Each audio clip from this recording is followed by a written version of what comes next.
ये तो हद से ज्यादा हो रहा है। ये एंटरटेनमेंट शो बिल्कुल भी एक्सेप्ट नहीं करना चाहिए। तभी टेबल पर जोर से पड़ने वाली आवाज से मेरी नींद खुल जाती है। बड़ी अजीब बात है, अभी कुछ ही देर पहले मैं पूरे किम हुआ में मशहूर फर्स्ट ब्यूटी थी। चारों तरफ लोगों की भीड़ से घिरी हुई सड़कों पर घूम रही थी और पलक झपकते ही खुद को एक अजीब से कमरे में बैठा हुआ पाती हूँ। मेरे सामने एक आदमी और एक औरत खड़े होते हैं। वह आदमी अपनी चेयर पर पीछे की तरफ टिककर बैठा होता है, जिसके सामने रखी नेम प्लेट पर सीईओ लिखा होता है। वहीं वह औरत गुस्से में टेबल पर हाथ मारते हुए कहती है, प्रोग्राम टीम साफ तौर पर शेन युआन को क्लाउन बनाना चाहती है ताकि अपनी कंपनी के नए नेशनल चाइल्ड स्टार और नेशनल गॉडेस को ऊपर उठा सके। शेन युआन की मैनेजर होने के नाते मैं अपने आर्टिस्ट को इस तरह ब्लीड होते हुए नहीं देख सकती। उसकी तेज आवाज मेरे कानों में गूंजती है, जिस पर मेरे सिर में दर्द की लहर दौड़ जाती है। उसी दर्द के बीच ओरिजिनल ओनर की मेमोरीज मेरे दिमाग में उमड़ पड़ती हैं। ओरिजिनल ओनर का नाम शेन युआन था, जो मेरे पुराने नाम शेन युआन सियन से काफी मिलता जुलता था। लेकिन वह एक ऐसी मूविंग वेस थी जिसकी इंटेलिजेंस और ईक्यू दोनों ही बेहद कम थे। वह सिर्फ अपने चेहरे के दम पर एंटरटेनमेंट इंडस्ट्री में काम करती थी, लेकिन बार बार पब्लिक प्लेसेस में अजीब स्टेटमेंट्स देने की वजह से उसे हर तरफ से क्रिटिसाइज किया जाता था। ऑडियंस जिन फीमेल स्टार्स को इंडस्ट्री छोड़ते हुए देखना चाहती थी, उनकी लिस्ट में शेन युआन पहले नंबर पर रहती थी और दूसरे नंबर वाले से भी बहुत आगे थी। लेकिन ओरिजिनल ओनर का स्वभाव बहुत सीधा और दयालु था। उसकी मैनेजर भी हमेशा उसका ख्याल रखती थी, फिर भी लगातार होने वाली बदनामी उसके दिल का दर्द कम नहीं कर पाती थी। वह हमेशा मन ही मन यह सब खत्म होने की दुआ करती रहती थी। और फिर मैं यहाँ आ जाती हूँ। मैं कभी किम हुआ की फर्स्ट ब्यूटी थी। अगर इस दौर में देखा जाए तो टॉप लेवल सेलिब्रिटी कहलाती। एंटरटेनमेंट इंडस्ट्री में टिके रहना मेरे लिए कोई मुश्किल काम नहीं था। इन सारी मेमोरीज को समझने के बाद मैं सिर उठाती हूँ और मैनेजर की लगातार चल रही बातों को रोक देती हूँ। जोजी, आपको मेरी चिंता करने की जरूरत नहीं है। यह रियलिटी शो मैं एक्सेप्ट करती हूँ। मेरी बात सुनकर मैनेजर एकदम चौंक जाती है। तुमने अभी मुझे क्या कहा? मैं पलकें झपकाते हुए कहती हूँ, जी यही तो कहा। जियाओफंग डिवीजन में हम अपने मैनेजर्स को इसी तरह बुलाते थे, लेकिन यहाँ वह आर्टिस्ट मैनेजर थी, इसलिए मॉडर्न एरा में जिया कहना ज्यादा सही लगता था और मैंने आदत से ऐसा कह दिया।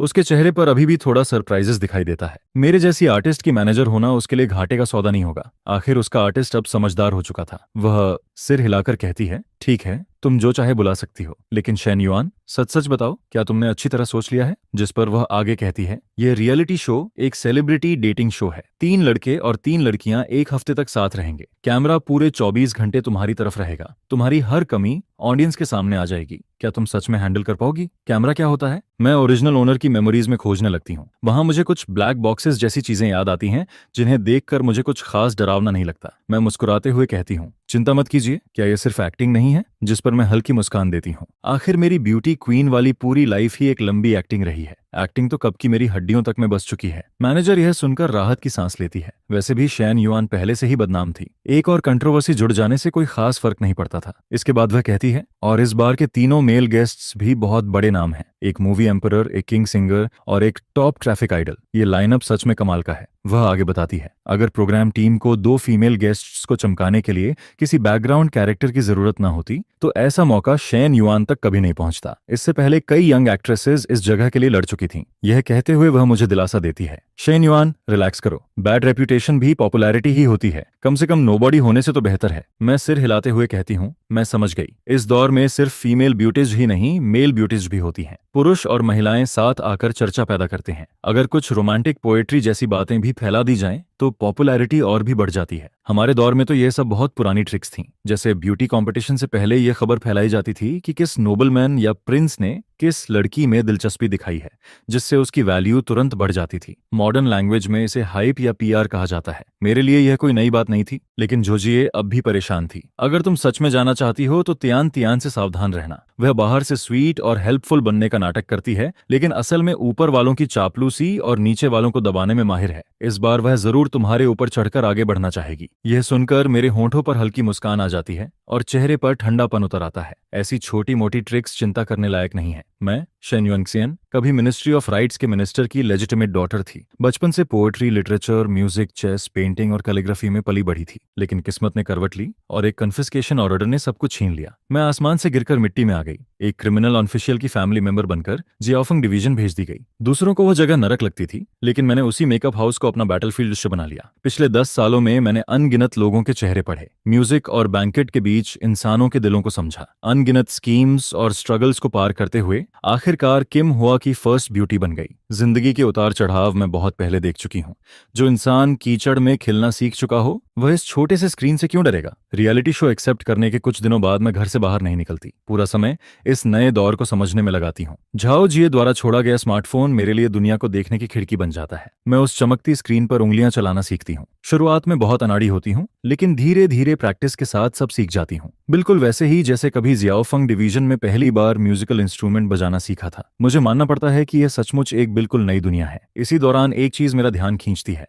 मैं हॉट सर्च सेक्शन खोलती हूँ और हैरान रह जाती हूँ। पहले नंबर पर मेरा नाम लिखा होता है। टाइटल था Shane yuan please leave signal of love. Signal of love वही डेटिंग शो था जिसमें मैं हिस्सा लेने वाली थी। नीचे मौजूद कमेंट्स पूरी तरह गालियों से भरे हुए थे। यह परेशान करने वाली औरत फिर आ गई। सच में बर्दाश्त नहीं होती। टियन टियन ही नेशनल डॉटर है, लिन चिंगई ही नेशनल गॉडेस है। शेन युआन आखिर है क्या? तियन तियन सुंदर भी है और प्यारी भी। लिन चिंगी एलिगेंट भी है और स्मार्ट भी। लेकिन शेन युआन के पास न दिमाग है और न ही पर्सनैलिटी। उसे इन दोनों ब्यूटीज के साथ एक फ्रेम में खड़े होने का हक किसने दिया? हर तरफ से गालियां बरस रही थीं। जितनी बुरी बातें कोई सोच सकता था सब वहां मौजूद थीं। लेकिन मेरे लिए यह सब नया नहीं था। जिस दौर में मैं रहती थी वहां इंसानों को ऊंचे और नीच दर्जों में बांटा जाता था। जियाओफंग डिवीजन की ब्यूटी चाहे कितनी भी मशहूर क्यों न हो जाए, आखिर में उसे लो स्टेटस पर्सन ही माना जाता था। मैं अच्छी तरह समझती हूँ कि जितनी ज्यादा तारीफ मिलती है उतनी ही ज्यादा बदनामी भी सहनी पड़ती है। दूसरों की राय बस कानों से गुजरने वाली हवा जैसी होती है, जिस पर ज्यादा ध्यान देने की कोई जरूरत नहीं होती। मैनेजर झाओजी मुझे पूरे समय शांत देखकर थोड़ा हैरान हो जाती है। फिर वह अजीब नजरों से मुझे देखते हुए कहती है, शेन युआन, आज इन कमेंट्स को देखकर तुम एक्साइटेड या एंग्री क्यों नहीं हुई?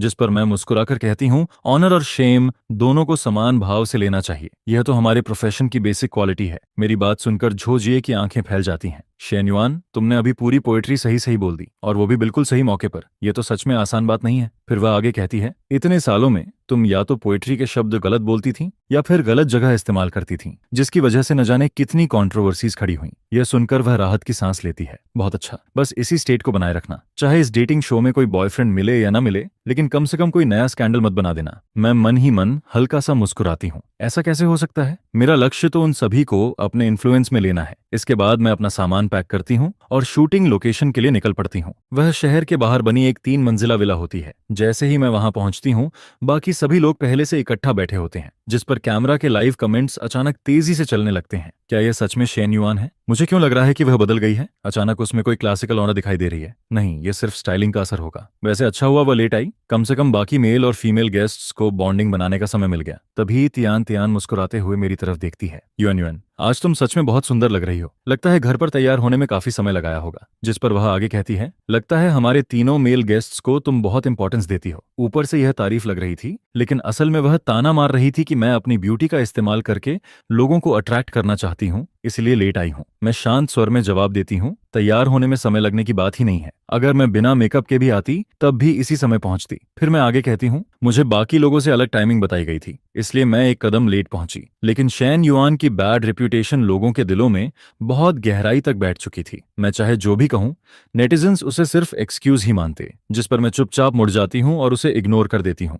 लेकिन तियान तियान इतनी आसानी से हार मानने वालों में से नहीं थी। वह फिर से स्वीट बनने का नाटक करते हुए कहती है, युआन युआन, तुम लेट आई हो, इसलिए बाकी लोगों को तुम्हारे बारे में जानने का मौका कम मिला है। जिस पर वह मुस्कुराकर कहती है, क्यों ना हम तुम्हें खुद को प्रेजेंट करने का एक चांस दें। फिर वह अचानक बोलती है, मुझे याद है कि तुम्हें गुजिंग बजाना आता है। तुम पहले म्यूजिक फेस्टिवल में भी परफॉर्म करना चाहती थी। वह सामने रखे इंस्ट्रूमेंट की तरफ इशारा करती है। विला में गुजिंग भी रखा है, क्यों ना तुम लाइव ऑडियंस के लिए एक पीस परफॉर्म कर दो। यह सुनते ही लाइव कमेंट्स फिर तेजी से बढ़ने लगते हैं, लेकिन मैं समझ चुकी थी कि उसके इरादे अच्छे नहीं हैं। ओरिजिनल ओनर का गुजिंग सुनना सच में मुश्किल था। उसने म्यूजिक फेस्टिवल के लिए महीनों प्रैक्टिस की थी, लेकिन म्यूजिक थ्योरी तक नहीं समझ पाई थी और आखिरकार हार मान ली थी। टीएन टीएन यह बात अच्छी तरह जानती थी। वह जानबूझकर मुझे एम्बैरस करना चाहती थी, लेकिन इस बार उसने गलत इंसान चुन लिया था। मैं धीरे से गुजिंग के सामने बैठ जाती हूँ और फिर उंगलियां तारों पर चलने लगती हैं। कुछ ही पलों में पूरे हॉल में मधुर धुन गूंजने लगती है, जिस पर सभी लोग एकदम स्तब्ध रह जाते हैं। बहुत शानदार, सच में कमाल है। युआन युआन, तुमने यह इंस्ट्रूमेंट कितने साल सीखा है? मैं शांत स्वर में जवाब देती हूँ, 10 साल से भी ज्यादा समय। मेरी बात सुनकर सब हैरान रह जाते हैं। तो फिर पहले तुमने कभी बताया क्यों नहीं? इतनी शानदार स्किल होने के बावजूद तुमने कभी शो ऑफ नहीं किया। लेकिन तभी त्यान त्यान के चेहरे का रंग बदल जाता है। रुको, शेन युआन 10 साल से कैसे सीख सकती है? क्या उसने म्यूजिक फेस्टिवल के लिए सिर्फ कुछ महीनों की क्रैश ट्रेनिंग नहीं ली थी? वह जितना सोचती उतनी ही कंफ्यूज्ड होती जाती, लेकिन बाकी लोग उसकी बातों पर ध्यान नहीं देते, क्योंकि जो स्किल मैंने दिखाई थी वह किसी एमेटर की नहीं हो सकती थी। तभी लू हुआइजिन मुस्कुराते हुए मेरी तरफ देखते हैं। शेन युआन, अफसोस है कि मैं तुमसे पहले नहीं मिला। फिर वह हाथ बढ़ाकर कहते हैं, औपचारिक रूप से अपना परिचय देता हूँ, मेरा नाम लू हुआइजिन है। आने वाले एक हफ्ते में आपसे बहुत कुछ सीखने की उम्मीद है। उनका एक्सप्रेशन और टोन मेरे लिए बेहद परिचित था। मेरे पिछले जीवन में जो प्रिंसेस और नोबल्स मेरे पीछे घूमते थे, उनके चेहरे भी कुछ ऐसे ही हुआ करते थे। जिस पर मैं हल्की मुस्कान के साथ जवाब देती हूँ, अब परिचय हुआ है, यह भी देर नहीं हुई। लू हुआइजिन की शुरुआत करने के बाद बाकी लोग भी एक एक करके मुझसे हाथ मिलाने लगते हैं। मेल गेस्ट्स कुल 3 थे। लू हुआइजिन जो म्यूजिक किंग थे, गु रेंटू जो मूवी एम्परर थे, और शु शिंग्यान जो टॉप आइडल था। वहीं फीमेल गेस्ट्स भी 3 थीं, मैं, तियान तियान और लिन चिंगई। तियान तियान को नेशनल डॉटर कहा जाता था। उसका क्यूट इमेज उसकी सबसे बड़ी ताकत था। साथ ही दूसरों को नीचे दिखाकर खुद को ऊपर उठाने में भी वह माहिर थी। प्रोग्राम के इन्वेस्टर्स भी उसे पूरा सपोर्ट कर रहे थे। वहीं लिन चिंगई नेशनल गॉडेस कहलाती थी। चाहे अपीयरेंस हो या पर्सनैलिटी, वह बिल्कुल एलिगेंट ब्यूटी जैसी लगती थी। झाओ जी ने पहले ही मुझे चेतावनी दी थी, लिन चिंगई ज्यादा एग्रेसिव नहीं है, लेकिन तियान तियान से हमेशा सावधान रहना। इसी बीच तियान तियान अचानक कहती है, आज रात का डिनर मैं बना सकती हूँ, क्या कोई मेरे साथ टीम बनाना चाहेगा? यह कहते हुए उसकी नजरें तीनों मेल गेस्ट्स पर घूमती हैं। आखिर में उसकी उम्मीद भरी नजर लू हुआजिन पर टिक जाती है। कल हम दोनों साथ में डिनर बनाएंगे, ठीक है? लेकिन उससे पहले ही शु शिंग्यान हाथ उठा देता है, तो फिर आज मैं तियान तियान जे के साथ कुकिंग कर लेता हूँ। यह सुनकर तियान तियान मजबूरन सिर हिला देती है। कम से कम उसे पीछे हटने का बहाना मिल गया था, जिस पर टीम्स तय हो जाती हैं। तियान तियान और शु शिंग्यान किचन में चले जाते हैं। लिन चिंगी और गु रेंटू दूसरी टीम बन जाते हैं। बाकी लोग लिविंग रूम के सोफा पर बैठकर बातें करने लगते हैं। कुछ देर बाद मुझे टेबल पर रखा टी सेट दिखाई देता है, जिस पर मैं यूं ही टी बनाने लगती हूँ। मैं ऐसा दिखाती हूँ जैसे यह कोई खास बात ना हो, लेकिन पानी का तापमान, टी फोम की तैयारी, कप को वार्म करना, हर स्टेप बिल्कुल परफेक्ट होता है। कुछ ही देर में मैं टी तैयार करके तीनों के सामने कप रख देती हूँ। यह देखकर गु रेंटू हैरान हो जाते हैं। तुम टी सेरेमनी भी जानती हो? मैं हल्की मुस्कान के साथ जवाब देती हूँ, बस थोड़ी बहुत। जिस पर गु रेंटू कहते हैं, मुझे टी सबसे ज्यादा पसंद है, मैंने टी सेरेमनी पर काफी स्टडी की है। फिर वह ध्यान से मेरी तरफ देखते हुए कहते हैं, लेकिन तुम्हारी टेक्निक उन सभी मेथड से अलग है जिन्हें मैंने पहले देखा है। मैं शांत स्वर में जवाब देती हूँ, यह एक एंशिएंट मेथड है, कृपया टेस्ट करके देखिए। जियाओफंग डिवीजन में टी सेरेमनी हमारी बेसिक स्किल्स में शामिल होती थी, और फर्स्ट ब्यूटी होने के नाते मेरी टी आर्ट स्वाभाविक रूप से सबसे बेहतरीन स्तर की थी। गु रेंटू गहरी सांस लेकर टी की खुशबू महसूस करते हैं, जिस पर उनके चेहरे का एक्सप्रेशन धीरे धीरे रिलैक्स हो जाता है। फिर वह एक घूंट लेते हैं। अगले ही पल उनकी आंखें चमक उठती हैं। कमाल है, सच में कमाल। मैंने अपनी पूरी जिंदगी में इतनी अच्छी टी कभी नहीं पी। मैं बस मुस्कुरा देती हूँ।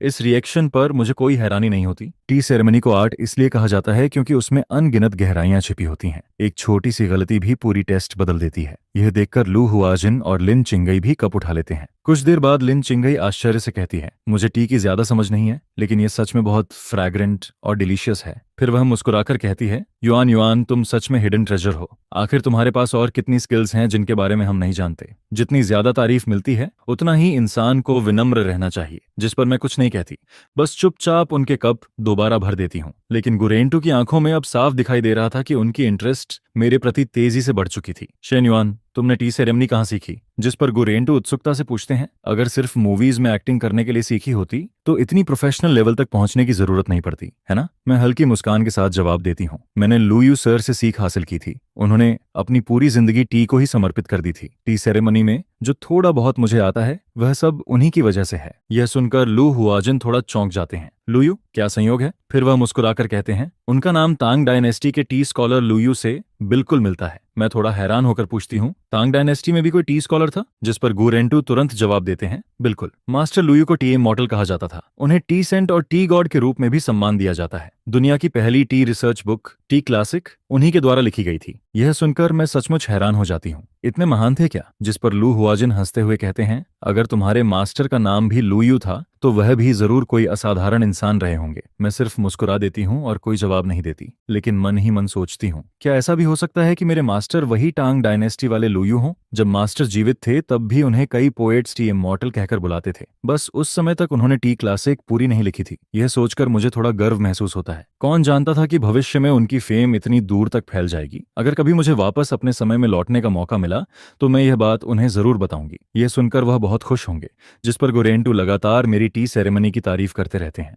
इसी दौरान किचन में डिनर तैयार करने गए दोनों लोग वापस लौट आते हैं। खाने का समय हो गया। त्यान त्यान खुशी से उछलती हुई आती है और सभी को बुलाती है, जिसके पीछे पीछे शुशिंग्यान भी चलता हुआ आता है। फिर वह प्यार से कहता है, सिली गर्ल, तुम्हारे चेहरे पर कुछ लगा हुआ है। त्यान त्यान मासूम चेहरा बनाकर वहीं खड़ी रहती है, जिस पर शुशिंग्यान थोड़ा झुककर उसके गाल से तिल का एक दाना हटा देता है। यह देखकर लाइव कमेंट्स फिर तेजी से बढ़ने लगते हैं। इसके बाद हम सभी डाइनिंग टेबल की तरफ बढ़ जाते हैं। टेबल के दोनों तरफ तीन तीन लोगों के बैठने की जगह होती है, लेकिन किसके पास कौन बैठेगा यह भी अपने आप में एक आर्ट होती है। एक कोर्टिजन क्वीन होने के नाते मुझे हमेशा सबसे आखिर में आना चाहिए, इसलिए मैं जानबूझकर सबसे पीछे चलती हूँ। लेकिन लू हुआजिन पहले ही अपनी बगल वाली चेयर खींचकर मेरे लिए तैयार कर चुके होते हैं, जिस पर वह जेंटलमैन अंदाज में कहते हैं, प्लीज बैठिए। मैं जाकर उनके और गू रेंटू के बीच बैठ जाती हूँ। मेरे सामने लिन चिंगई बैठती है, जिससे आई कांटेक्ट करना काफी आसान हो जाता है। वहीं लिन चिंगई के बगल में शुशिंग्यान और त्यान त्यान बैठे होते हैं। त्यान त्यान ने जानबूझकर ऐसी जगह चुनी थी जहां से वह सीधे लू हुआजिन को देख सके। डिनर के दौरान वह शुशिंग्यान को खाना परोसती रहती है और साथ ही लू हुआजिन से पूछती रहती है कि खाना उनकी टेस्ट के मुताबिक है या नहीं। स्पष्ट था कि वह अभी भी लू हुआइजिन को इम्प्रेस करने की कोशिश कर रही थी, लेकिन लू हुआइजिन का पूरा ध्यान मेरी तरफ था। वह लगातार मुझसे बातें करते रहते हैं और त्यान त्यान के साथ बहुत फॉर्मल व्यवहार करते हैं। सिर्फ एक डिनर सीट अरेंजमेंट ही बहुत कुछ तय कर देता है, क्योंकि रात को लेटर सेशन होने वाला था। प्रोग्राम टीम के रूल्स के अनुसार एक हफ्ते की रिकॉर्डिंग के दौरान हमें पहले, तीसरे, पांचवें और सातवें दिन लेटर लिखकर मेलबॉक्स में डालना होता था, और वह लेटर उस इंसान के नाम होता था जिसने हमें सबसे ज्यादा प्रभावित किया हो। पहले लेटर में मैंने लू हुआजिन को चुना। आखिर वही थे जिन्होंने सबसे पहले अपनी इंटरेस्ट दिखाई थी, और जैसा मैंने सोचा था मुझे भी उनकी तरफ से लेटर मिलता है। युआन युआन, मैं यहाँ सिर्फ अपना शेड्यूल पूरा करने आया था, लेकिन पहले ही दिन मैंने तय कर लिया कि वह इंसान तुम हो। आने वाले दिनों में मैं सिर्फ तुम्हारे साथ अपनी स्टोरी लिखना चाहता हूँ। लेटर पढ़कर मेरे होंठों पर हल्की मुस्कान आ जाती है। स्टोरी लिखने में मुझे कोई समस्या नहीं है, लेकिन सिर्फ एक इंसान के साथ यह संभव नहीं, क्योंकि मेरा लक्ष्य तो सभी को अपने इन्फ्लुएंस में लेना था। अगले दिन त्यान त्यान साफ तौर पर उदास दिखाई देती है। वह इस शो में सबसे छोटी और सबसे प्यारी लड़की वाली इमेज बनाना चाहती थी। उसकी योजना थी कि पहले मुझे नीचे दिखाया जाए, फिर प्रोग्राम का फोकस इस बात पर हो कि म्यूजिक किंग और टॉप आइडल दोनों उसके लिए कम्पीट करें। लेकिन रियलिटी कुछ और ही निकली। उसकी योजना पूरी तरह फेल हो चुकी थी, और सबसे बड़ा झटका यह था कि उसे लू हुआजिन का लेटर भी नहीं मिला। सुबह लिविंग रूम में जब उसने मुझे देखा तो उसने ग्रीटिंग तक नहीं की, लेकिन जैसे ही बाकी लोग नीचे आने लगे वह तुरंत फिर से क्यूट और एनर्जेटिक मोड में लौट आती है। गुड मॉर्निंग एवरीवन, मैं सबके लिए टी डाल देती हूँ। यह कहते हुए वह टी पॉट उठाती है और सीधे टी बनाने लगती है। रुको, अचानक गू रेंटू की आवाज गूंजती है। त्यान त्यान का हाथ हवा में ही रुक जाता है, जिस पर गू रेंटू जल्दी से पूरा टी सेट मेरे सामने सजाने लगते हैं। फिर वह उम्मीद भरी नजरों से मुझे देखते हुए कहते हैं, शेन युआन, क्या मैं तुम्हें फिर से टी बनाने की तकलीफ दे सकता हूँ? कल तुम्हारी टी पीने के बाद उसकी खुशबू अब तक मेरी जुबान पर बनी हुई है। मैं फिर से पीना चाहता हूँ। मैं मुस्कुराकर सिर हिला देती हूँ। जरूर। यह सुनते ही गू रेंटू जल्दी से एक कशन उठाकर मेरे पास बैठ जाते हैं, जिस पर त्यान त्यान का चेहरा और भी बदसूरत हो जाता है। स्पष्ट था कि वह अंदर ही अंदर गुस्से से भर चुकी थी।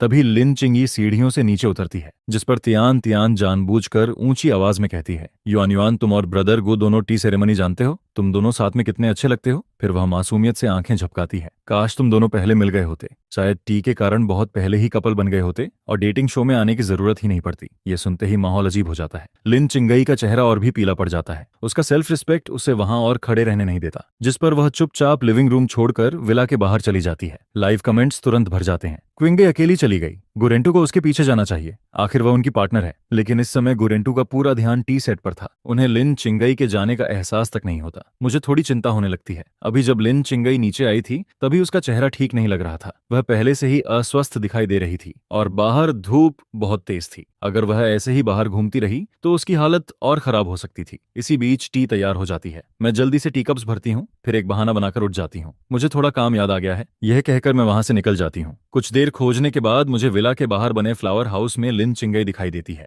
वह सोफा पर करवट लेकर लेटी होती है। उसकी भौहें सिकुड़ी हुई थीं और चेहरा तकलीफ से भरा हुआ था। लगता था जैसे उसे हीट स्ट्रोक हो गया हो। जियाओफंग डिवीजन में रहते हुए हमें बेसिक मेडिकल नॉलेज भी सिखाई जाती थी। मैं उसके पास जाकर पूछती हूँ, क्या तुम ठीक नहीं हो? लिन चिंगई धीरे से सिर हिलाती है। कोई बड़ी बात नहीं, बस थोड़ा चक्कर आ रहा है। वह सच में नेशनल गॉडेस कहलाने लायक थी। अभी अभी त्यान त्यान की बातें सुनकर दुखी हुई थी, लेकिन मेरे सामने फिर भी शांत बनी हुई थी। टेबल पर रखा मिनरल वाटर बॉटल लगभग खाली हो चुका था, मतलब उसने पर्याप्त पानी पी लिया था। जिस पर मैं कहती हूँ, मैं तुम्हारी मसाज कर देती हूँ। फिर मैं उसके सिर के एक्ू पॉइंट्स पर उंगलियां रखकर धीरे धीरे दबाव देना शुरू कर देती हूँ। शुरुआत में लिन चिंगई उठने की कोशिश करती है, लेकिन कुछ ही मिनटों बाद उसका शरीर ढीला पड़ जाता है। मैं मुस्कुराकर पूछती हूँ, अब कैसा महसूस हो रहा है? वह आंखें खोलकर कहती हैं, काफी बेहतर। सिर अब उतना दर्द नहीं कर रहा, चक्कर भी लगभग खत्म हो गए। फिर वह धीरे से मुस्कुराती है। थैंक यू युआन युआन, मैं नरम आवाज में कहती हूँ। जिस पोजीशन में आराम मिले उसी तरह लेट जाओ, मैं थोड़ा और मसाज कर देती हूँ। इस बार लिन चिंगई बिल्कुल सहयोग करती है। वह धीरे से अपना शरीर खिसकाती है और फिर अपना सिर मेरी गोद में रख देती है। इस पोजीशन में मसाज करना वाकई बहुत आसान था। मुझे फील होता है कि तुम वैसी बिल्कुल भी नहीं हो जैसी तुम्हारे बारे में इंटरनेट पर अफवाहें फैली हुई हैं। पहले मैं भी तुम्हारे कुछ इंटरव्यू क्लिप्स देख चुका था। मुझे लगता था कि तुम्हारा IQ और EQ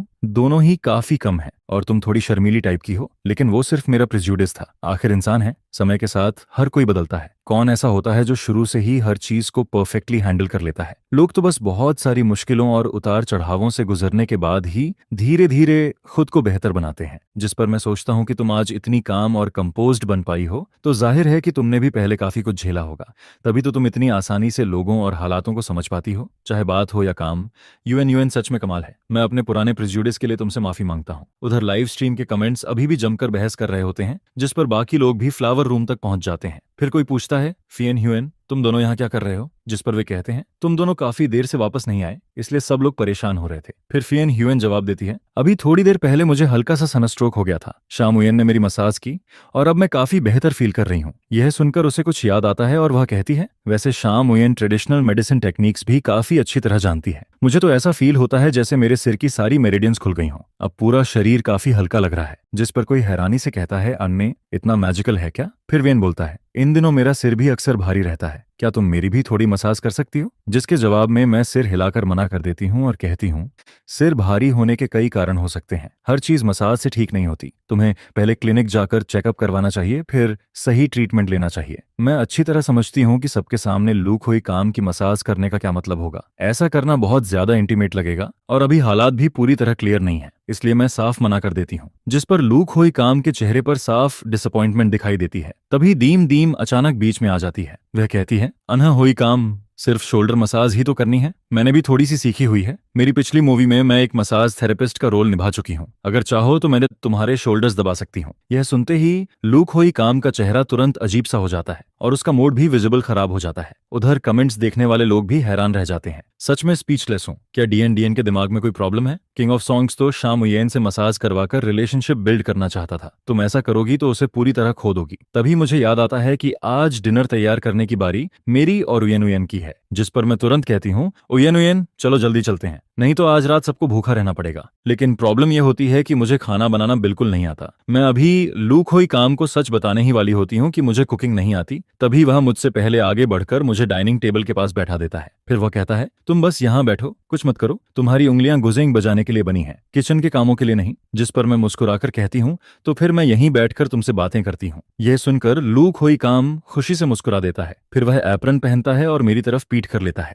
मैं कैजुअली उसकी एप्रन की डोरी बांधने लगती हूँ, लेकिन जैसे ही आधी डोरी बंधती है, गु यान थूक अचानक वहां पहुंच जाता है और यह सीन देख लेता है, जिस पर उसका चेहरा एक पल के लिए सख्त हो जाता है। फिर वह ऐसा काम करता है जिसकी किसी ने उम्मीद नहीं की थी।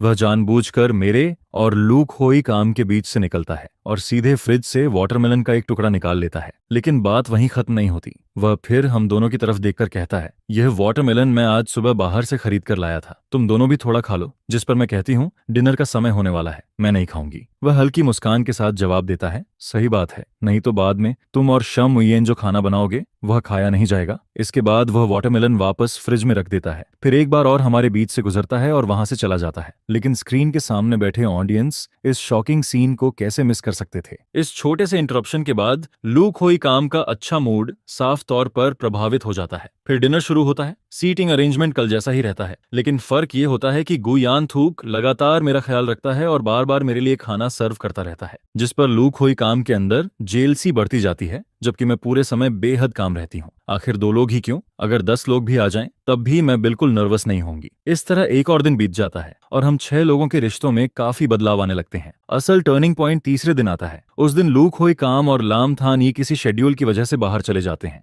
उधर हुआ तिनदीन दीम दीम को खुश करने के लिए उसे अकेले घूमने ले जाता है, जिस पर पूरी विला में सिर्फ मैं और गु यान थूक रह जाते हैं। फिर गु यान थूक मुझे उसके लिए टी बनाने को कहता है। मैं उसके लिए केयरफुली टी तैयार करती हूँ। वह एक कप खत्म करने के बाद गहरी सांस लेते हुए कहता है, इतनी अच्छी टी पीने के बाद मुझे लगता है कि जब यह प्रोग्राम खत्म हो जाएगा तब शायद मुझे फिर कभी ऐसी टी नहीं मिलेगी। सच कहूं तो मैं चाहता हूं कि यह शो कभी खत्म ही ना हो। यह कहते समय उसकी नजरें लगातार मुझ पर टिकी रहती हैं और उसकी आंखों में कुछ खास इमोशंस दिखाई देते हैं। यह डायलॉग मेरे लिए नया नहीं होता। पहले भी मेरे पास आने वाले 10 में से 9 लोग यही कहते थे कि वे मुझे छोड़ना नहीं चाहते, लेकिन मैं कोई ऐसी इंसान नहीं थी जिससे वे जब चाहें तब मिल सकें। और गु यानथुक के लिए भी यही बात लागू होती है। मैं धीरे से नजरें झुका लेती हूँ। फिर जब दोबारा ऊपर देखती हूँ तो मेरी आंखों में हल्की सी लॉन्गिंग दिखाई देती है। मैं कहती हूँ, अच्छी टी की कीमत वही समझ सकता है जो उसे सच में अप्रिशिएट करना जानता हो। मैंने बहुत लोगों के लिए टी बनाई है, लेकिन सिर्फ तुम ही उसके असली आफ्टर टेस्ट को समझ पाए हो। अगर तुम नहीं चाहते कि यह शो खत्म हो तो क्या तुम्हें लगता है कि मैं ऐसा चाहती हूँ? यह सुनकर वह चौंक जाता है, जिस पर हमारी आंखें एक दूसरे से मिलती हैं और एक गहरी भावना चुपचाप हमारे बीच बहने लगती है। उधर लाइव चैट के व्यूअर्स ये सब देखकर पूरी तरह स्टंड रह जाते हैं। उस रात मैं अपना सिग्नल गु यान थूक को दे देती हूँ। हालांकि लू खोए काम भी मेरे साथ अच्छा था, लेकिन मेरे पास और कोई रास्ता नहीं था। आखिर मुझे सबको बराबर चांस देना था। उसी रात मुझे लू खोए काम और गु यान थूक दोनों की तरफ से लेटर्स मिलते हैं, जिस पर मैं मुस्कुरा देती हूँ, क्योंकि सब कुछ बिल्कुल वैसा ही हो रहा होता है जैसा मैंने पहले से इमेजिन किया था। मैं डीएम जैसी नहीं हूँ। वह एक तरफ हुआ तिन दियन के साथ पेयर बनाना चाहती है और दूसरी तरफ किंग ऑफ सॉन्ग्स को भी खुश करने की कोशिश करती रहती है, जबकि वह उसकी तरफ देखता तक नहीं। इसीलिए लोगों की नजर में उसकी रेपुटेशन खराब होना स्वाभाविक है। लेकिन मैंने कभी किसी को खुश करने की कोशिश नहीं की। मैं बस अपना बेस्ट साइड दिखाती हूँ और फिर इंतजार करती हूँ कि कौन हुक होता है। शायद इसी वजह से लोगों को लगता है कि मेरी केमिस्ट्री हर किसी के साथ अच्छी लगती है। मेरे लिए एंटरटेनमेंट इंडस्ट्री में सर्वाइव करना पहले फ्लावर क्वीन बनने जैसा ही है। दोनों ही एक तरह का करियर है, और जब करियर की बात आती है तो लोगों को अपने ज्यादा से ज्यादा साइड्स दिखाने पड़ते हैं ताकि ज्यादा लोगों का सपोर्ट और प्यार मिल सके। एक समय की बदनाम और लोगों द्वारा रिजेक्ट की गई छोटी एक्ट्रेस का अचानक सबकी फेवरेट बन जाना, सच कहूं तो इससे ज्यादा इंटरेस्टिंग चीज और क्या हो सकती है। अगले ही दिन गु यान थूक सुबह सुबह काफी अच्छे मूड के साथ उठता है, जिस पर वह मेरे लिए एक न्यूट्रिशियस ब्रेकफास्ट भी तैयार करता है। वहीं लू खोई काम आंखों के नीचे हल्के डार्क सर्कल्स लिए नीचे आता है। फिर जैसे ही वह मुझे गु यान थूक के साथ हंसते बोलते हुए ब्रेकफास्ट करते देखता है, उसका मूड और भी खराब हो जाता है। ये सब डीएम की नजरों से भी नहीं बचता। शायद वह समझ चुकी होती है कि कल रात मैंने अपना लेटर गु यान थुक को भेजा था, जिस पर वह चिंता जताने का नाटक करते हुए पूछती है, अनहोई काम, क्या कल रात आपकी नींद ठीक से नहीं हुई? जिसके जवाब में वह कहता है, थोड़ी इंसोम्निया हो गई थी, आंखें भी काफी थकी हुई लग रही हैं। आज हुआ तिन दियन का बाहर कोई शेड्यूल होता है। दियन को शायद लगता है कि वह और हुआ तिन दियन लगातार 2 बार एक दूसरे को चूज कर चुके हैं, इसलिए उनका पेयरिंग लगभग फिक्स हो चुका है, जिस पर वह मौका देखकर सॉन्ग किंग के और करीब जाने की कोशिश करने लगती है। खासकर जब वह देखती है कि मेरे और गु यान थूक के बीच प्रोग्रेस होने लगी है तो वह तुरंत लू खोई काम पर अपना अटेंशन बढ़ा देती है। फिर वह मुस्कुराते हुए कहती है, मुझे याद है आपने पहले कहा था कि जब मूड खराब हो तो म्यूजिक सुनना चाहिए। मैंने विला में एक म्यूजिक रूम देखा है, क्यों ना हम वहां जाकर थोड़ा रिलैक्स करें? जिस पर लू खोई काम मना नहीं करता। म्यूजिक रूम का नाम सुनकर मुझे भी क्यूरियोसिटी होती है। मैंने अब तक उस जगह पर ध्यान नहीं दिया था। फिर मैं भी कहती हूँ, चलो जाकर देखते हैं। वैसे कल रात लेटर भेजने के समय गु यान थूक ने एक बार फिर खुद को ही वोट किया था। उसका मानना था कि खुद से प्यार करना हर अच्छी चीज की शुरुआत होती है। यह बात सुनकर मैं उसकी और भी ज्यादा रिस्पेक्ट करने लगती हूँ। इसी दौरान लाम थान यह भी बोल पड़ती है। इस बार लू खोई काम उसे रिजेक्ट नहीं करता, बल्कि मेरी और गु यान थूक की तरफ देखकर पूछता है, उयन उयन, क्या तुम लोग भी साथ चलोगे? जिस पर आखिर हम सभी लोग उस छोटे से स्क्रीनिंग रूम में पहुंच जाते हैं। यह बात साफ तौर पर डीएम की उम्मीदों के खिलाफ थी, लेकिन HUARATINHDIEN यहाँ मौजूद नहीं था, इसलिए कोई भी उसे LUCHOAICAM के करीब जाने से रोक नहीं सकता था। फिर माहौल बनाने के लिए वह खुद एक गाना गाती है, जिसके बाद वह LUCHOAICAM के बिल्कुल पास जाकर कहती है, अब आपकी बारी है, हमें भी एक गाना सुनाइए। लुक हॉय कम एक गहरी नजर मेरी तरफ डालता है और फिर एक सैड लव सॉन्ग गाने लगता है। जैसे ही गाना खत्म होता है, डीएम की आंखें आंसुओं से भर जाती हैं। फिर वह भावुक आवाज में कहती है, हॉयकम, आपने इतना अच्छा गाया, मैं सच में इमोशनल हो गई। बहुत समय बाद किसी की आवाज इतनी दिल छूने वाली लगी है। यह कहते कहते वह अचानक कमजोर होने का नाटक करती है और सीधे लूक होई कैम की बाहों में गिरने लगती है। उसके आंसू भी लूक होई कैम के कंधे पर लग जाते हैं, जिस पर लूक होई कैम बुरी तरह घबरा जाता है। फिर वह तुरंत मेरी तरफ मदद मांगती नजरों से देखने लगता है। मैं हल्की सी मुस्कान के साथ उसकी जगह बदल लेती हूँ और डीएन को संभाल लेती हूँ। फिर मैं प्यार से कहती हूँ, डीएन सच में बहुत इमोशनल पर्सन है। शायद तुम्हें कोई पुरानी दुखद याद आ गई होगी। अगर रोना है तो खुलकर रो लो, मैं यहीं हूँ, मेरा शोल्डर इस्तेमाल कर सकती हो। लेकिन डीएमडी शायद बिल्कुल भी मेरे कंधे पर नहीं टिकना चाहती थी। फिर भी अब तक इतना ड्रामा करने के बाद उसके पास कोई दूसरा ऑप्शन नहीं था, इसलिए वह मजबूरी में कुछ देर मेरे सहारे बनी रहती है। लेकिन उसे बिल्कुल अंदाजा नहीं होता कि उसी समय हुआ तिनदीन स्क्रीनिंग रूम के दरवाजे पर खड़ा सब कुछ देख चुका है। लाइव कमेंट्स भी तुरंत फट पड़ते हैं। बेचारा लिटिल फ्रेश मीट, उसका शेड्यूल कैंसिल हो गया था, इसलिए वह खुशी खुशी दीम से मिलने वापस आया। लेकिन यहाँ आकर उसने दीम को सॉन्ग किंग की बाहों में गिरते हुए देख लिया। दिल तो टूट ही गया होगा। छोड़ दो उसे, हुआ तिनदियन। तुम टॉप स्टार हो, ये सब सहने की जरूरत नहीं है। पहले मुझे दीम बहुत पसंद थी, लेकिन ये शो देखने के बाद सारी फीलिंग्स खत्म हो गईं। उधर दीम आंसू पोंछकर सिर उठाती है और ठीक उसी समय उसकी नजर हुआ तिनदियन पर पड़ती है। वह उसे बुलाने ही वाली होती है, लेकिन तभी हुआ तिनदियन का उदास चेहरा दिखाई देता है। फिर वह अपने हाथ में पकड़ा हुआ सुंदर गिफ्ट बॉक्स नीचे फेंक देता है और बिना कुछ कहे वहां से चला जाता है। उस रात हुआ तिनदियन विला के बाहर गार्डन में अकेला बैठा रहता है। वह धीरे धीरे स्विंग को हिलाता रहता है और पूरे दिन की घटनाओं के बारे में सोचता रहता है। बाकी सभी लोग थककर जल्दी नहा धोकर सोने चले जाते हैं, जबकि मुझे उन मॉडर्न सॉन्ग्स के लिरिक्स तक ठीक से नहीं आते थे, इसलिए मैं सबसे ज्यादा फ्रेश थी। फिर मैं हुआ तिनदियन के पास जाकर बैठ जाती हूँ और पूछती हूँ, क्या सोच रहे हो? जिसके जवाब में वह धीरे से कहता है, बस सोच रहा हूँ कि मैं यहाँ आखिर आया ही क्यों था। मैं अपनी पॉकेट से वही गिफ्ट बॉक्स निकालती हूँ जो उसने दिन में स्क्रीनिंग रूम के बाहर फेंक दिया था। हुआ तिनदियन हैरानी से पूछता है, ये तो मैंने फेंक दिया था, आप इसे वापस क्यों ले आईं? मैं तुरंत जवाब नहीं देती, बल्कि उसके बगल वाले स्विंग पर बैठ जाती हूँ और धीरे धीरे झूलने लगती हूँ। फिर मैं कहती हूँ, जब हम यहाँ आए थे तभी मैंने इस बॉक्स का लोगो देखा था। ये एक हैंडमेड सिल्वर ज्वेलरी शॉप का है। अगर इतनी मेहनत और सिंसियरिटी से खरीदी हुई चीज को यूं ही फेंक दिया जाए तो ये बहुत दुख की बात है। हुआ तिनदियन कड़वी मुस्कान के साथ कहता है, जिसे देना चाहता था वह तो अब मेरे लिए कोई मायने नहीं रखती, फिर इसे संभाल कर रखने का क्या फायदा? जिस पर मैं उसकी तरफ देखकर कहती हूँ, प्यार में सबसे इंपॉर्टेंट सामने वाला इंसान नहीं होता, सबसे इंपॉर्टेंट वह सिंसियरिटी होती है जो तुमने उसमें लगाई थी। इस दुनिया में कोई भी ऐसा नहीं है जिसके बिना जिंदगी रुक जाए। तुम बस अपने ही इमोशंस के जाल में फंसे हुए हो। जिस इंसान को तुम पसंद करते थे, हो सकता है उसके अंदर कोई खास चमक थी ही नहीं, लेकिन तुम्हारी पसंद ने उसे खास बना दिया। हुआ तिनदियन मेरी तरफ देखता है। अभी तक उसकी आंखों में जो थकान थी वह धीरे धीरे गायब होने लगती है। फिर मैं मुस्कुराकर कहती हूँ, अगर तुम किसी को छोड़ भी दो तब भी तुम्हारी सिंसियरिटी की वैल्यू कम नहीं होती। ये किसी और के लिए नहीं, बल्कि खुद को जवाब देने के लिए जरूरी है। आखिर हमारे एंटरटेनमेंट सर्कल में सच्ची फीलिंग्स बहुत कम देखने को मिलती हैं। ये सारी बातें मुझे पहले ट्रेनिंग हाउस की सीनियर सिस्टर्स ने सिखाई थी। उन्होंने हमेशा कहा था कि दूसरों का प्यार अक्सर एक इल्यूजन जैसा होता है, जिसे जरूरत से ज्यादा इंपॉर्टेंस नहीं देनी चाहिए। असल में सबसे कीमती चीज अपनी सिंसियरिटी होती है, क्योंकि एक बार वह टूट जाए तो उसे दोबारा बनाना बहुत मुश्किल होता है। मेरी बातें सुनकर हुआ तिनदियन का शरीर धीरे धीरे रिलैक्स होने लगता है। उसकी भौहें भी खुल जाती हैं। फिर मैं दोबारा गिफ्ट बॉक्स उसकी तरफ बढ़ाती हूँ। इस बार वह उसे स्वीकार कर लेता है। फिर मुस्कुराकर कहता है, शामुएन, आप सही कहती हैं, मैं बहुत अच्छा हूँ। मेरी फीलिंग्स भी रिस्पेक्ट डिजर्व करती हैं। वैसे भी उसके अलावा भी बहुत सारे लोग हैं जो मुझे पसंद करते हैं। जिस पर मैं हंसते हुए कहती हूँ, बिल्कुल, तुम टॉप स्टार हो। अगर ये एंशिएंट एरा होता तो तुम किसी फ्लावर किंग से कम नहीं होते। तुम्हारे आसपास तो हजारों लोग होने चाहिए थे। यह सुनकर हुआ तिनदियन आखिरकार हंस पड़ता है।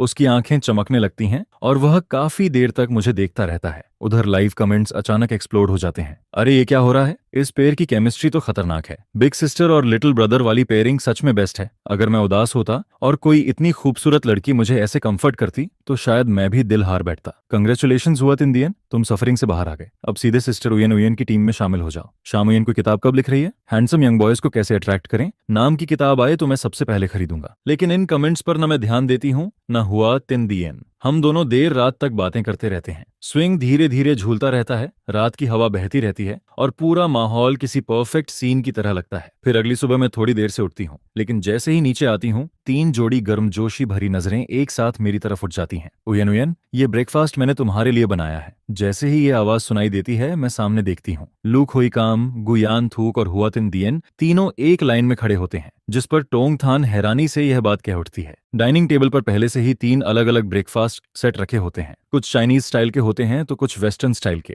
न्यूट्रिशन और प्रेजेंटेशन दोनों ही शानदार होते हैं, लेकिन ऑडियंस को सबसे ज्यादा मजा इसी सीन में आ रहा होता है। यही तो असली बैटल रॉयल है। मुझे ये 3 लोगों की कंपटीशन बहुत पसंद आ रही है। अब देखना है कि सिस्टर शाम मुयेन किसका ब्रेकफास्ट चुनती हैं। मैं तो क्यूरियोसिटी से मर ही जाऊंगा। उधर मेरे मन में बिल्कुल भी झिझक नहीं होती, लेकिन ऊपर से मुझे थोड़ा ऑकवर्ड दिखना पड़ता है, जिस पर थोड़ी देर सोचने का नाटक करने के बाद मैं तीनों ब्रेकफास्ट एक ही जगह अपने सामने रख लेती हूँ और बैठ जाती हूँ। आखिर बारिश की बूंदें सब पर बराबर बरसनी चाहिए, इसलिए मैं हर ब्रेकफास्ट में से थोड़ा थोड़ा खाती हूँ, लेकिन किसी को भी पूरा खत्म नहीं करती। फिर जैसे ही मैं किसी एक डिश का स्वाद लेती हूँ, उसका क्रिएटर तुरंत पूछ बैठता है कैसा है, जिस पर मैं हर बार एक ही जवाब देती हूँ, बहुत स्वादिष्ट है, सच में बहुत अच्छा है। और साथ में मैं एक खुश और इम्प्रेस्ड एक्सप्रेशन भी देती हूँ। यह देखकर तीनों के चेहरे पर सेटिस्फैक्शन साफ दिखाई देता है। आखिर ऐसी पॉजिटिव और टाइमली फीडबैक किसी को भी और मेहनत करने के लिए मोटिवेट कर देती है। फिर लू खोई काम मेरे बाईं तरफ वाली चेयर पर बैठ जाता है। वह सबसे पहले बोलता है, उयन उयन, जब यह डेटिंग शो खत्म होगा तब मैं अपना नया एल्बम प्रोड्यूस करूंगा। मैं चाहता हूं कि तुम उसमें पार्टिसिपेट करो। तुम्हारे गुजेंग की साउंड को मेन थीम बनाकर हम दोनों मिलकर कुछ नए म्यूजिक स्टाइल्स पर एक्सपेरिमेंट करेंगे। जिस पर मेरी दाईं तरफ बैठे गुदियान थूक भी पीछे नहीं रहते। वह तुरंत कहते हैं, उयन उयन, मेरी एक नई मूवी भी आने वाली है। मेल लीड तो ऑलरेडी फाइनल हो चुका है, लेकिन फीमेल लीड का रोल बिल्कुल तुम्हारे लिए बना है। शो खत्म होने के बाद क्या तुम मेरे साथ डायरेक्टर से मिलने चलोगी? उधर हुआ तिनदियन दोनों तरफ जगह न मिलने की वजह से मेरे सामने खड़ा रहता है। फिर वह थोड़ा आगे झुकते हुए कहता है, मेरी नेशनल टूर जल्द शुरू होने वाली है, क्या आप मेरी स्पेशल गेस्ट बनेंगी? तीनों की आंखों में उम्मीद साफ दिखाई देती है। इसी बीच लम्थनी पीछे से आकर मेरे कंधे पर हाथ रखती है। उसके बालों की हल्की खुशबू हवा में फैल जाती है, लेकिन इससे पहले कि मैं कुछ जवाब दूं, पीछे से एक और आवाज सुनाई देती है। लम्थनी मुस्कुराते हुए कहती है, उयन उयन, मेरे पास एक लग्जरी ब्रांड एंडोर्समेंट है। उन्हें ट्विन सिस्टर्स कॉन्सेप्ट चाहिए। एक लड़की एलिगेंट और कोल्ड ब्यूटी होनी चाहिए, जबकि दूसरी ब्राइट और चीयरफुल। उन्होंने मुझे चुन लिया है और कहा है कि मैं दूसरी लड़की रिकमेंड करूं। तो क्या तुम मेरी ट्विन पार्टनर बनना चाहोगी? यह सुनकर आखिर मुझे समझ आ जाता है, ये चारों लोग मेरे साथ रिलेशनशिप नहीं बल्कि करियर डेवलप करने का प्लान भी बना रहे हैं। जिस पर मैं हल्के से मुस्कुराती हूँ। आखिर ऐसी चीज को मैं कैसे मना कर सकती हूँ? फिर मैं विनम्रता से कहती हूँ, अगर मुझे यह मौका मिलता है तो मैं जरूर पार्टिसिपेट करना चाहूंगी, लेकिन मेरी एबिलिटीज लिमिटेड हैं, कहीं मैं सबको डिसअपॉइंट न कर दूं। जिस पर चारों लगभग एक साथ जवाब देते हैं, ऐसी कोई बात नहीं है, तुम आ जाओ, वही काफी है। उधर यह सब देखकर डीएन का चेहरा काला पड़ जाता है। आखिर LMTHNY हमेशा कोल्ड गॉडेस इमेज लेकर चलती थी। अगर वह शो में पेयरिंग नहीं भी बना पाती तब भी उसकी इमेज पर कोई असर नहीं पड़ता, लेकिन डीएन की सिचुएशन अलग थी। वह नेबर गर्ल और यूथफुल स्वीट हार्ट वाली इमेज लेकर आई थी। अगर डेटिंग शो में उसे कुछ हासिल नहीं होता तो ऑडियंस उसका मजाक जरूर उड़ाती, जिस पर वह मजबूरी में हमारे ग्रुप में शामिल होने की कोशिश करती है। फिर वह बनावटी मुस्कान के साथ कहती है, उयन उयन सच में बहुत पॉपुलर है, मेरे जैसा नहीं जिसके साथ खेलने वाला भी कोई नहीं है। जैसे ही वह यह बात कहती है, पूरा माहौल ऑकवर्ड हो जाता है। यहाँ तक कि लाइव कमेंट्स भी शर्मिंदा हो जाते हैं। क्या दीम दीम को बिल्कुल शर्म नहीं है? अब रिसोर्स मांगने तक पहुंच गई, ऊपर से इनडायरेक्ट टांट भी मार रही है। इतनी एम्बेरसमेंट तो मैं भी नहीं झेल सकता। मुझे तो अपने पैर की उंगलियों से पूरी विला खोदने का मन कर रहा है। मैं पूरी तरह डिसअपॉइंटेड हूँ। फिर भी सिस्टर शमुयन सबसे बेस्ट हैं। उयन उयन तो सच में यूनिवर्सल मैच है, किसी के साथ भी परफेक्ट केमिस्ट्री बना लेती है। इन कमेंट्स को देखकर दीम दीम का चेहरा कभी हरा तो कभी सफेद पड़ने लगता है। आखिर वह एक शब्द भी नहीं बोल पाती, फिर गुस्से में हाथ झटकती है और वहां से चली जाती है, जिस पर हमारा ग्रुप फिर से हंसने बोलने लगता है। और जैसा मैंने पहले ही इमेजिन किया था, उसी रात लेटर वोटिंग के समय मुझे फिर 3 लेटर्स मिलते हैं। सॉन किंग, मूवी एम्परर और टॉप आइडल तीनों पूरी तरह मेरे साइड में आ चुके होते हैं। वहीं मैं अपनी सबको बराबर मौका वाली पॉलिसी के अनुसार इस बार हुआ तिनदियन को वोट देती हूँ। आखिर जो चीज सॉन्ग किंग और मूवी एम्परर को मिलती है वह हुआ तिनदियन को भी मिलनी चाहिए। तीनों कटोरियों में पानी बराबर रहना चाहिए, तभी बैलेंस बना रहता है। वैसे भी इस ट्रिप में मेरा ओरिजिनल गोल लगभग पूरा हो चुका था, लेकिन मैंने कभी नहीं सोचा था कि शो के आखिरी 2 दिनों में इतनी बड़ी एक्सीडेंट हो जाएगी। अंतिम 2 दिनों के लिए प्रोग्राम टीम ने आउटडोर शूटिंग अरेंज की थी। लोकेशन एक कोस्टल टाउन चुना गया था। विला के अंदर 5 दिन बिताने के बाद बाहर खुली हवा में जाने का मौका मिलने से सभी काफी खुश थे, सिवाय डीएम के। वह पूरे रास्ते अकेली सबसे पीछे चलती रहती है। मॉडर्न वर्ल्ड में अभी भी बहुत सी चीजें ऐसी थीं जिन्हें मैंने पहले कभी नहीं देखा था, जिस पर मैं हर जगह उत्सुकता से देखती रहती हूँ। धीरे धीरे मेरे हाथों में सामान बढ़ता जाता है। फिर बाकी लोग मेरे लिए एक सूटकेस भी खरीद देते हैं ताकि मैं सब कुछ उसमें रख सकूं। 4 छोटे व्हील जमीन पर आसानी से घूमते रहते हैं और मुझे बिल्कुल मेहनत नहीं करनी पड़ती। लेकिन तभी अचानक पीछे से एक तेज चीख सुनाई देती है। वह आवाज मुझे काफी फेमिलियर लगती है। मैं तुरंत मुड़कर देखती हूँ और अगले ही पल मेरा चेहरा गंभीर हो जाता है। डिम को एक मिडिल एज्ड आदमी ने पकड़ रखा होता है। उसके हाथ में एक शार्प नाइफ होती है जिसकी धार सीधे डीएम की गर्दन पर लगी होती है। उस आदमी के बाल बिखरे हुए होते हैं और उसकी आंखों में पागलपन साफ दिखाई देता है। फिर वह जोर जोर से चिल्लाता है, तेरी वजह से मैं बर्बाद हो गया, मैंने तेरे लिए अपनी सारी प्रॉपर्टी गंवा दी, अपनी वाइफ और बच्चों तक को छोड़ दिया, फिर भी तू मुझे छोड़कर क्यों चली गई। जिस पर डीएन डर के मारे रोने लगती है। वह चीखते हुए कहती है, आपने गलत इंसान पकड़ लिया है, मैं आपको जानती तक नहीं हूँ। आसपास पहले ही ज्यादा लोग नहीं होते। अब इस सीन को देखकर बाकी लोग भी डरकर भागने लगते हैं। किसी ने घबराकर पूछा, क्या यह प्रोग्राम टीम का अरेंजमेंट है? लेकिन तुरंत हेडसेट से स्टाफ की आवाज आती है, नहीं, ये हमारी प्लानिंग नहीं है, पता नहीं ये आदमी कहाँ से अचानक आ गया, ये इमोशनल ब्रेकडाउन की हालत में है, हम रेस्क्यू टीम से कांटेक्ट कर रहे हैं। ये सुनकर सबकी धड़कनें तेज हो जाती हैं। थोड़ी देर बाद फिर हेडसेट में नई इन्फॉर्मेशन आती है, कंफर्म हो गया है, ये आदमी पास के मेंटल हॉस्पिटल से भागा हुआ पेशेंट है। इसने एक खूबसूरत औरत के लिए अपनी वाइफ को डिवोर्स दे दिया था, लेकिन उस औरत ने इसका सारा पैसा लेकर इसे छोड़ दिया। उसके बाद से इसका मेंटल कंडीशन अनस्टेबल हो गया। अब साफ था कि आदमी की मानसिक हालत ठीक नहीं थी। उसने डीएम को उस औरत समझ लिया था जिसने उसे धोखा दिया था। यह कहानी सुनकर मुझे अजीब तरह से फेमिलियर फीलिंग होती है। पहले ट्रेनिंग हाउस में भी मैं ऐसे कई पुरुष देख चुकी थी जो अपनी पूरी प्रॉपर्टी उड़ा देते थे, फिर फैमिली टूट जाती थी और आखिर में वे एक्सट्रीम रास्ते पर निकल पड़ते थे।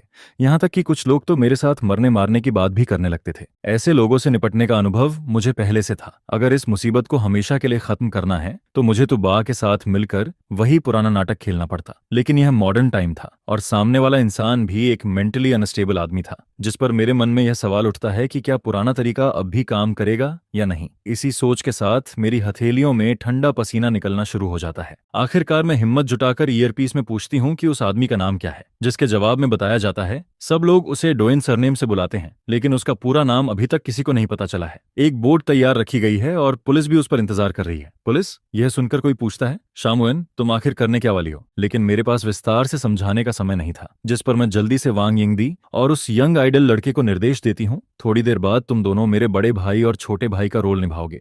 जब मैं घाट पर पहुंच जाऊं तब जरूरत पड़ने पर एक्टिंग शुरू कर देना। यह कहने के बाद मैं उनके जवाब का इंतजार भी नहीं करती और सीधे डॉन के सामने दौड़कर पहुंच जाती हूँ। इधर मत आना। डॉन की आंखें खून की तरह लाल हो रखी थीं, जिस पर वह गुस्से में कहता है, बस थोड़ा और इंतजार, आज चाहे कोई भी आ जाए मैं उससे हिसाब बराबर करके रहूंगा। वह अपनी बाहों में डीएनएम को पकड़े हुए था और उसके चेहरे पर एक अजीब सा जुनूनी और विकृत एक्सप्रेशन दिखाई देता है। जब तुम जिंदा थीं तब मेरे साथ नहीं रहना चाहती थीं, क्या अब भी तुम मेरा दिल नहीं समझी? पहले मैं तुम्हें मारूंगा और फिर खुद भी तुम्हारे पीछे आ जाऊंगा। बचाओ, मुझे बचाओ। लेकिन मेरे कदम नहीं रुकते, जिस पर मेरी आंखों में जबरदस्ती आंसू भर आते हैं और मैं कांपती आवाज में कहती हूँ, डॉन, आप किसी दूसरी औरत को गले क्यों लगाए हुए हैं? आपकी टू टू तो मैं हूँ, क्या आप मुझे पहचान नहीं रहे? मैं इस वक्त एक बड़ा दांव खेल रही थी, क्योंकि अगर वह डीएम को टीयू समझ सकता था तो इसका मतलब साफ था कि उसका मानसिक संतुलन पूरी तरह बिगड़ चुका था। वह असली और नकली टीयू में फर्क नहीं कर पा रहा था, जिस पर डीओएन का हाथ सचमुच रुक जाता है।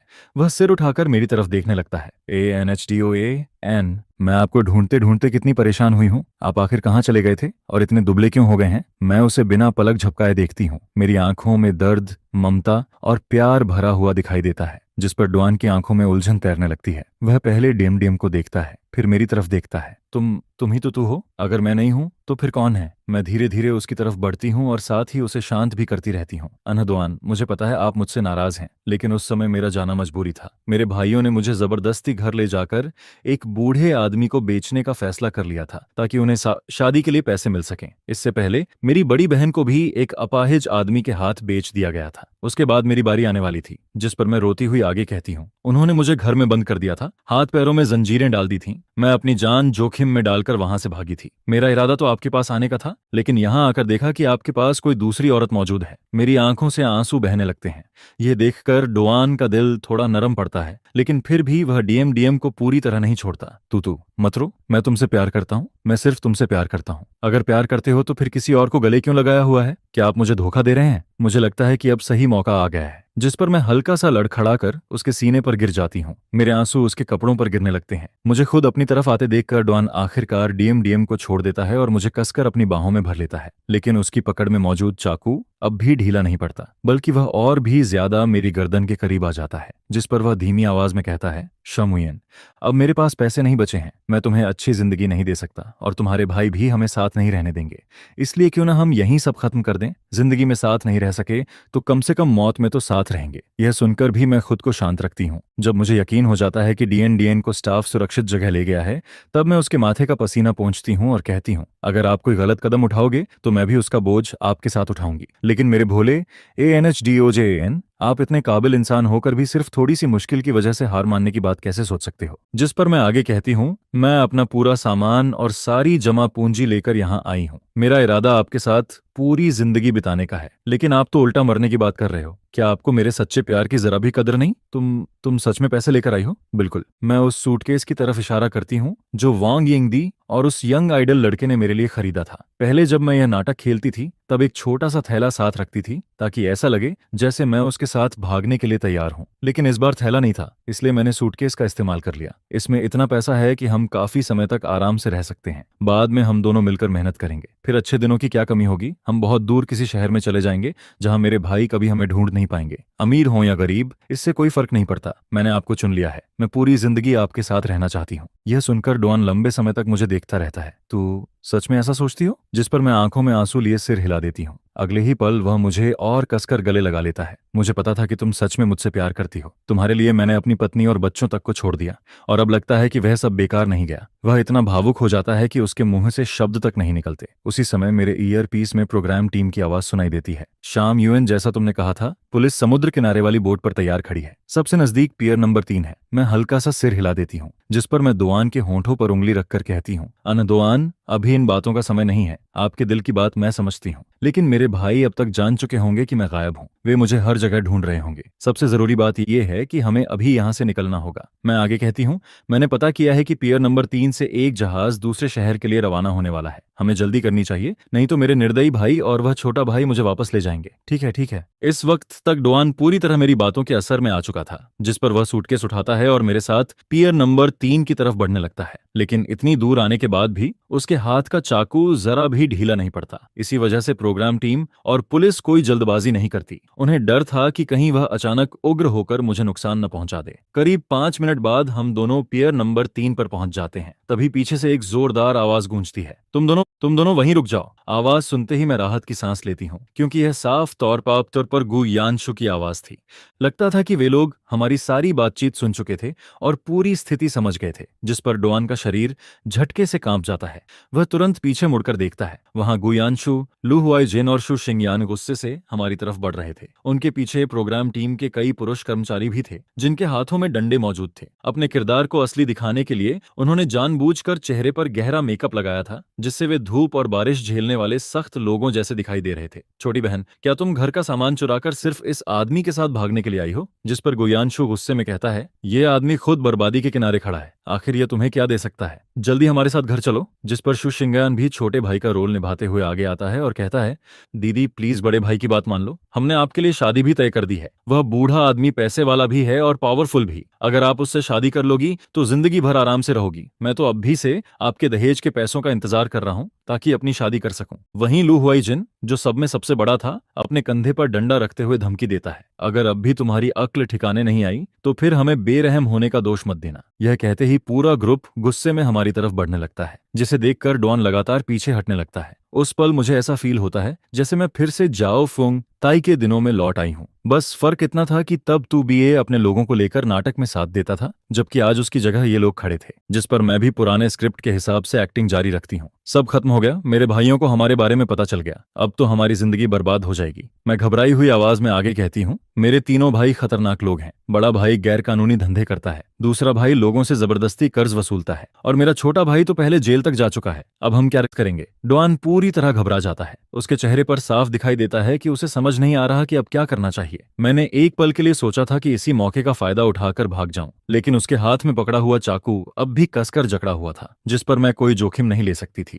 उसी समय बोट पर मौजूद सादे कपड़ों वाले पुलिसकर्मी, जो नाविक बनकर छिपे हुए थे, जोर से आवाज लगाते हैं, जहाज निकलने वाला है, तुम लोग आ रहे हो या नहीं? यह सुनते ही मैं तुरंत सूटकेस डॉन के हाथ में थमा देती हूँ और आंखों में आंसू भरकर उसकी तरफ देखती हूँ। अनडॉन, मेरी बात ध्यान से सुनो। मुझे कुछ नहीं होगा। अगर मेरे भाई मुझे पकड़ भी लेते हैं तो ज्यादा से ज्यादा मुझे मारेंगे, डांटेंगे और किसी से शादी करवा देंगे। जिस पर मैं उसका हाथ पकड़कर कहती हूँ, लेकिन अगर तुम उनके हाथ लग गए तो तुम्हें बहुत तकलीफ झेलनी पड़ेगी। अभी सिर्फ मैं ही उन्हें उससे रोक सकती हूँ, इसलिए तुम जल्दी से जहाज पर चढ़ जाओ। मेरी आंखों से आंसू बहने लगते हैं। बस तुम सुरक्षित रहना, तभी मेरे प्यार की कीमत वसूल होगी। मेरी बातें सुनकर डॉन सचमुच भावुक हो जाता है। वह मेरा हाथ कसकर पकड़ लेता है और छोड़ना नहीं चाहता। जिस पर मैं दर्द भरी आवाज में कहती हूँ, प्यार किया है तो पछताना कैसा। यह कहते हुए मैं पूरी ताकत से उसे जहाज की तरफ धक्का दे देती हूँ। वह लड़खड़ाते हुए कुछ कदम पीछे जाता है और उसी समय जहाज घाट छोड़कर आगे बढ़ जाता है। आखिरकार हमारे बीच दूरी बन जाती है, जिस पर मेरा पूरा शरीर ढीला पड़ जाता है। अगले ही पल जहाज के केबिन से सादे कपड़ों वाले पुलिसकर्मी बाहर निकलते हैं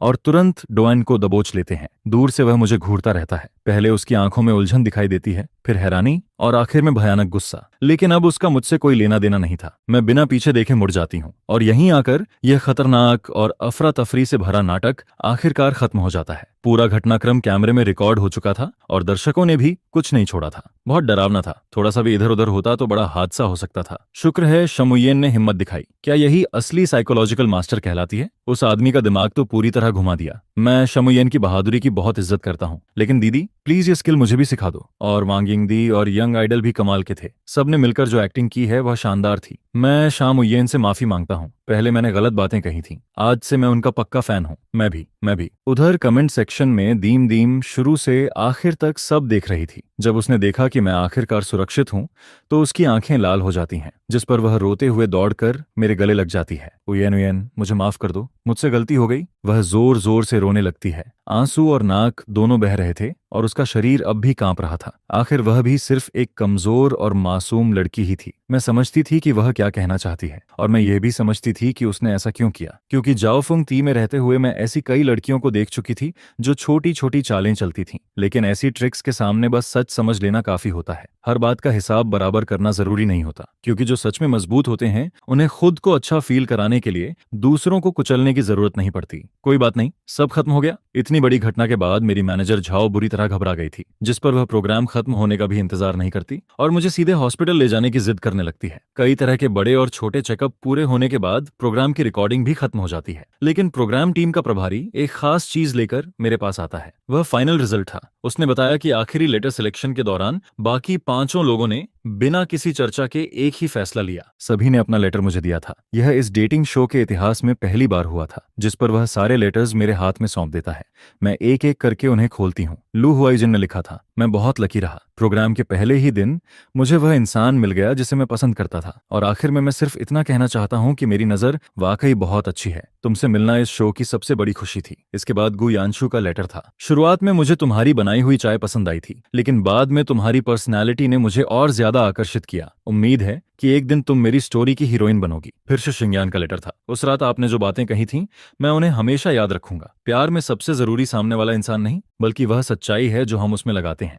लेकिन आपके मामले में आप खुद सबसे ज्यादा जरूरी हैं। डीएन ने लिखा था, खुद को कभी कम मत समझना। इसके बाद युआन शुआन का लेटर था। आप हर अच्छी तारीफ की हकदार हैं। मैं आपके साथ सॉन्ग सिन हुआ का ब्रांड एम्बेसडर बनने का इंतजार कर रहा हूँ। फिर मिलेंगे। और आखिर में उसने लिखा था, अगर यह हार है तो मैं इसे खुशी से स्वीकार करता हूँ, क्योंकि नतीजा पहले से जानने के बावजूद भी मैं आपसे मिलना चाहता था। इसलिए कृपया मुझे अपना दोस्त बनने का मौका दीजिए। मैं 5 लेटर्स को अपने हाथ में कसकर पकड़ लेती हूँ, जिस पर मेरी आंखें नम हो जाती हैं। हंसी भी आ रही थी और रोना भी। इस दुनिया में आने से पहले मैंने कभी नहीं सोचा था कि मुझे यहाँ इतनी सारी पहचान और सम्मान मिलेगा, और मुझे यकीन था कि आगे मुझे इससे भी ज्यादा मिलेगा। उयेन, तुम सचमुच फेमस हो गई। मैनेजर झाओ उत्साह से कमरे में दौड़ती हुई आती है। उसकी आवाज खुशी से लगभग बैठ चुकी थी। इंटरनेशनल डायरेक्टर जांग एन ने तुम्हें टांग डायनेस्टी की कोर्टेसन का लीड रोल ऑफर किया है। उनका कहना है कि इस रोल के लिए तुमसे बेहतर एक्ट्रेस कोई नहीं है। खूबसूरती भी है, समझदारी भी है और आत्मसम्मान भी। यह सुनकर मैं मुस्कुरा देती हूँ। आखिर यह झांग एन का ऑफर था। न जाने कितने लोग इस मौके का सपना देखते थे। जिस पर मैं मन ही मन सोचती हूँ कि वांग यिंगदी, यंग आइडल और लिन चिंगई के बाकी इन्विटेशंस को फिलहाल पीछे रखना पड़ेगा, क्योंकि यह रोल सच में मेरे लिए बना था। मैं मुस्कुराते हुए खड़ी हो जाती हूँ और डूबते हुए सूरज की सुनहरी रोशनी की तरफ देखती हूँ। एक गहरी सांस लेते हुए मैं अपने सफर को याद करती हूँ। मिनिस्टर की बेटी से लेकर जाओ फुंग ती की सबसे मशहूर कोर्टेसान बनने तक, और फिर मॉडर्न वर्ल्ड की बदनाम लिटिल स्टार से एंटरटेनमेंट इंडस्ट्री की नई फेवरेट बनने तक। इस रास्ते का हर कदम मुश्किलों से भरा था, लेकिन हर कदम मुझे आगे ही लेकर जाता है। लेकिन यह सफर जितना मुश्किल था उतना ही शानदार भी था। मैं तो बहुत पहले ही कह चुकी थी कि चाहे मैं कहीं भी रहूं, अपनी मेहनत से खुद के लिए एक नई दुनिया बना सकती हूं। आज जो कुछ मैंने हासिल किया है वह सिर्फ शुरुआत है, जिस पर मुझे पूरा यकीन है कि आगे आने वाले दिनों में मुझसे भी ज्यादा चमकदार सफलताएं मेरा इंतजार कर रही हैं। और फिर मैं उन सब के बीच अपनी रोशनी और भी ज्यादा बिखेरूंगी। आखिर चाहे जो भी हो, मैं हुआ कोई हूं, और हुआ कोई कभी साधारण नहीं होती।